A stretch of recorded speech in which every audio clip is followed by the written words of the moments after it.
மேஷராசிக்காரர்களுக்கு குரு பகவான் 2ஆம் இடத்திற்கு வருவதால், 2ங்கிறது என்னன்னா, பொன்னார் மேனியனே புலித்தோலைய நின்றவனே, பொன்னார் மேனியன் என்று சொல்வார்கள் குரு பகவானே.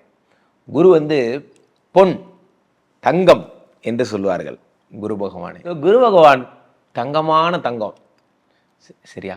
அவர் 2ஆம் இடத்தில் அமர்வதால் உங்களுக்கு மிகப்பெரிய வசதி வாய்ப்புகள் உண்டாகும். குடும்பம் இல்லாதவர்களுக்கெல்லாம் குடும்பம் செட் ஆகும். அது என்ன, எங்களை பார்த்தா நான் குடும்பம் இல்லாத மாதிரி இருக்கா என்று நீங்கள் கேட்கலாம். நான் அப்படி சொல்லலை.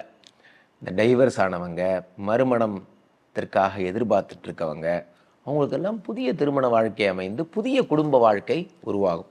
இந்த லூசுப்பைய கூட தான் இத்தனை வருஷம் வாழ்ந்தேன், இவனை இப்போ தான் டைவர்ஸ் பண்ணேன், 2 வருஷமாக தனிமையில் கஷ்டப்பட்டு இருக்கேன் என்றால் இனிமேல் இந்த தனிமையெல்லாம் சரியாயிடும். 2ல் அமரக்கூடிய குரு 2, 3, 4, 5, 6ஐ பார்ப்பதால் உடல்நிலை சரியாகும். 8ஐ பார்ப்பதால் ஆயில் சம்பந்தமான விஷயங்கள், அசையா சொத்துக்கள் சம்பந்தமான விஷயம் நடக்கும்.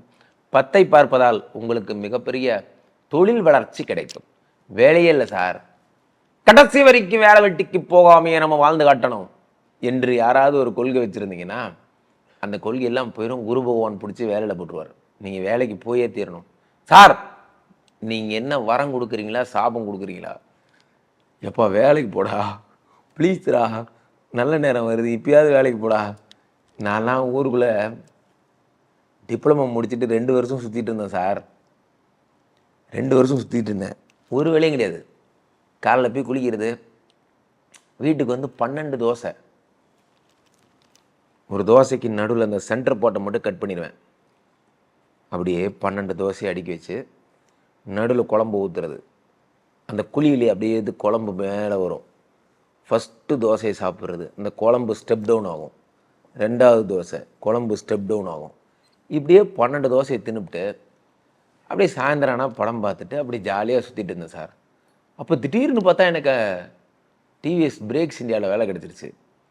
அப்போது எங்கள் ஊருக்கார பசங்களாம் சொன்னாங்க, அப்பா என்னங்கப்பா அப்படியே ஊருக்குள்ளே இருந்தோமா, நம்ம ஊர்லேயே இருந்தோமா பொழைச்சோமான்னு. எங்கள் அப்பா கேட்டார், எப்பாடி ப்ளீஸ்ரா அவனை விடுறா, அவன் எங்கன்னா போய் பொழைக்கிட்டுண்டா.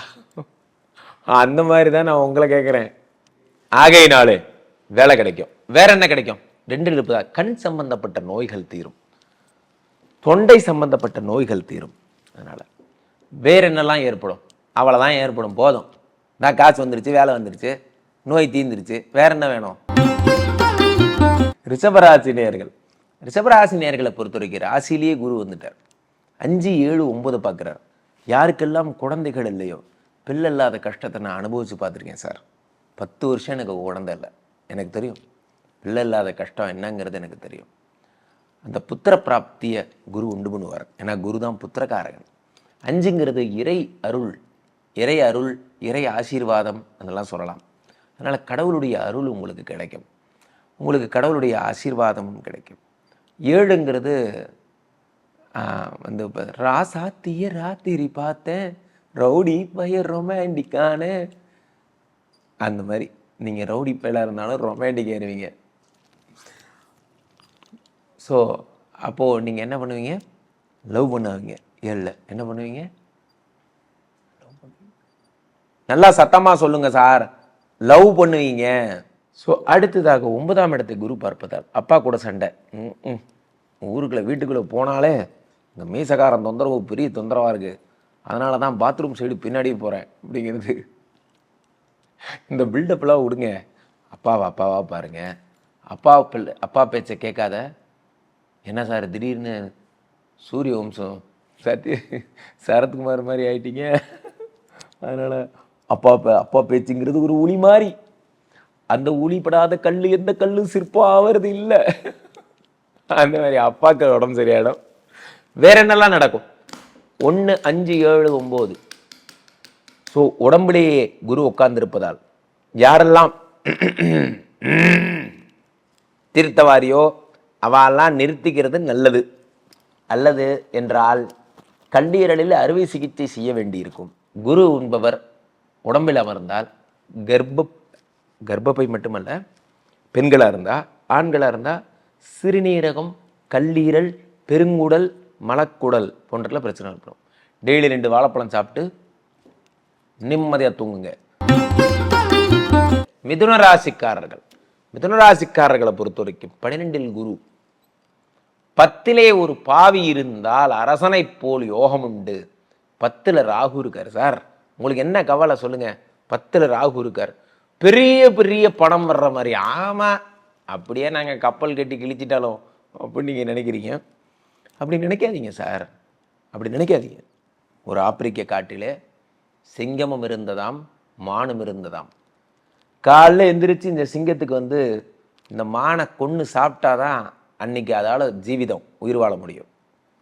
காலையில் எந்திரிச்சு சிங்கம் வர்றதுக்கு முன்னாடியே ஓடி போயிடுச்சுன்னா தான் இந்த மானுக்கு ஜீவிதம் இல்லையா, உயிர். இப்போ தான் உயிர் பிழைக்க முடியும். நீங்கள் சிங்கமா மானா முக்கியமே இல்லை. காலில் எந்திரிச்சு யார் ஓடுறீங்க, அதான் முக்கியம். புரிஞ்சுக்கிட்டீங்களா? மிதுன ராசிக்காரங்க பாதி நேரம் என்ன பண்ணுறீங்க? ஸ்டேட்டஸ் வைக்கிறீங்க, அடுத்தவன் என்ன ஸ்டேட்டஸ் வைக்கிறான்னு பார்க்குறீங்க. இது ரொம்ப முக்கியம் இப்போது இல்லை. இதே மாதிரி தண்டகர்மாந்திரமாக டைமை வேஸ்ட் பண்ணுறீங்க. டைம் வேஸ்ட் பண்ணாதீங்க, டோன்ட் வேஸ்ட் டைம். ஸோ மிதுன ராசிக்காரர்கள், to spend your most time in your work. ஒர்க்கை லவ் பண்ணுங்கள். ஒர்க்கஹாலிக்னு பேர். நிறைய பேர் இங்கே ஆல்கஹாலிக், அந்த மாதிரி ஒர்க்கஹாலிக்னு பேர். ஒர்க்கை லவ் பண்ணுங்கள், ஒர்க்குக்காக டெடிகேட்டிவாக இருங்க. மிதுனராசிக்காரர்களுக்கு 10லே ஒரு பாவி இருந்தால் அரசனை போல் யோகம் உண்டு. பட் நீங்கள் தேடணும், யூனிட் சர்ச். நமக்கெல்லாம் ஆசை, நம்ம நடந்து வரும்போது என்ன பண்ணோம்? எழு இமயமலை எங்கள் ஊர் சாமி மலை வாராரு ஐயா வாராரு, அப்படி எல்லாரும் பூ போடுவாங்க. அப்படி அப்படி இப்படி நடந்து வருவோம். போற்றி பாடடி பொண்ணே அப்படி நடந்து வரணும். நாம் கிழிந்த பாயில் படுத்துக்கொண்டு கிளியோபட்ராவை பற்றி யோசித்துக் கொண்டிருக்கிறோம்.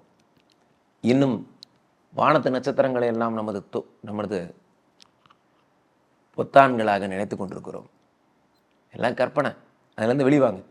ரியல் ஒர்க் பண்ணுங்க, கண்டிப்பாக சக்ஸஸ் ஆவீங்க. இந்த குரு பயிற்சி மாபெரும் வெற்றியை தரப்போகிறது. 9ல் இருக்கிற சனி அள்ளித்தரப்போகிறார். ஆனால் விழித்து கொள்ளுங்கள். யாராவது உங்கள்கிட்ட கூப்பிட்டு 1 ரூபா கொடுத்தா 4 ரூபா தரேன், 4 ரூபா கொடுத்தா 7 ரூபா தரேன், எப்பா சாமி போப்பா, ஏற்கனவே 4 பேர் மொட்டையை போட்டு போயிட்டான், இருக்கிறதே கொஞ்சம் முடிதான், அந்த முடியும் மொட்டையை போட்டு போயிடாது என்று சொல்லி என்ன பண்ணும்? சீமடத்தில் என் கூட சன்னியாசியை சேர்ந்துக்கணும். அதனால் அதெல்லாம் ஒன்றும் பண்ண வேண்டாம், ஒர்க்கை பாருங்க. சரியா?